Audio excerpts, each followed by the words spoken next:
संसद के मॉनसून सत्र का आज दूसरा दिन। दोनों सदनों में कामकाज जैसे शुरू हुआ, जमकर हंगामा हुआ। राज्यसभा में मायावती ने कहा कि मुझे दलितों की बात नहीं रखने दी जा रही और मैं इस्तीफा दे दूंगी। राज्यसभा में मायावती ने इस्तीफे की बात कहकर सदन से वो बाहर चली गई, वॉकआउट कर गई। इस बीच वेंकैया नायडू ने उपराष्ट्रपति पद के लिए नामांकन दाखिल कर दिया है। थोड़ी देर में यूपी उम्मीदवार गोपाल कृष्ण गांधी नामांकन दाखिल करेंगे। तो ऐसे में ये इसलिए इंपॉर्टेंट हो जाती है खबर क्योंकि उपराष्ट्रपति राज्यसभा का सभापति होता है। राज्यसभा में हंगामा अभी से शुरू हो गया है और विपक्ष एकजुट नजर आ रहा है। मायावती ने इस्तीफे तक की धमकी दी है। सहारनपुर का मुद्दा उठाया और कहा कि मुझे बोलने नहीं दिया जा रहा है। विपक्ष को दबाने की यह साजिश है और ये मायावती ने ऐलान कर दिया। इस वक्त ये खबर आ रही है कि मैं इस्तीफा दे दूंगी। मायावती ने आज ही इस्तीफा देने का ऐलान किया। इससे पहले उन्होंने थ्रेटन, यूं कहा जाए कि चेतावनी देकर के सदन से वो बाहर चली गई थी, अगर ऐसे ही रहा तो मैं इस्तीफा दे दूंगी। लेकिन इस वक्त खबर आ रही है मायावती ने इस्तीफा देने का ऐलान कर दिया है। उन्होंने कहा कि मैं आज ही इस्तीफा दे दूंगी। उन्होंने कहा कि मैं दलित परिवार से हूं, मुझे बोलने नहीं दिया जा रहा है और तमाम मुद्दों पर मायावती ने आज अपनी बातें रखने की कोशिश की। सहारनपुर हिंसा का वो मुद्दा उठाना चाहती थी कि दलितों पर अत्याचार हुआ है। उन्होंने सीधे तौर पर बीजेपी पर आरोप लगाया कि हिंसा को वहां बढ़ावा दिया गया। मैं इस बात को आगे रखना चाहती हूं। जब उन्हें कहा कि आप वक्त लेकर के बोलिए, तब वो सदन से वॉकआउट कर गई और बाहर निकल के उन्होंने कहा कि मैं इस्तीफा दे रही हूं। कुमारी Mayawati stood up first. I am allowing here. After that, I allow one by one. Please go back. Please go back. Yes, I will call you. I will give also. सारे किसान आंदोलन में लोग आए हुए हैं। Now sit down. अब सभापति जी, इम्पोर्टेंट मामला है। 3 मिनट से काम नहीं चलेगा। कम से कम 5-10 मिनट मुझे बोलने का मौका दिया जाए। आप लोग मुझे अपनी बात रखने दो।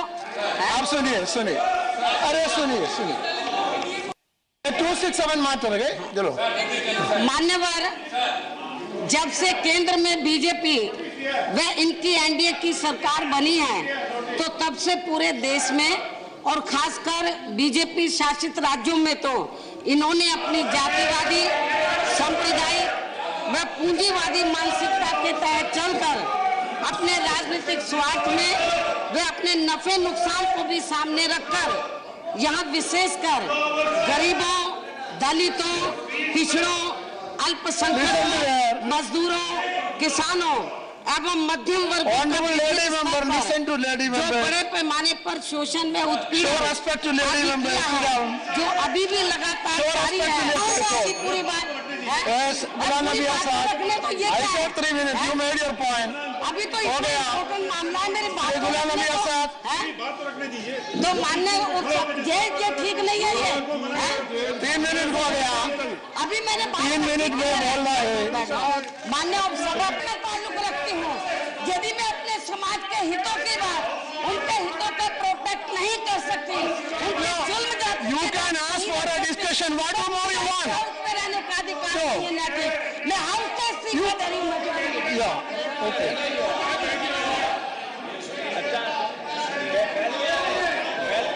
मायावती जी मिनिस्टर ना तो अपने समाज की बात कर रही थी, ना तो जो है वो दलित समाज की बात कर रही थी। शुद्ध रूप से राजनीतिक बात कर रही थी और जिस तरह से उत्तर प्रदेश की जनता ने इनको राजनीतिक रूप से परास्त किया है, उसकी भी और उसकी हताशा और निराशा थी। और उसके साथ शेर को धमकी देना, सर शेर को धमकी देना बिल्कुल कतई अनएक्सपेक्टेड है।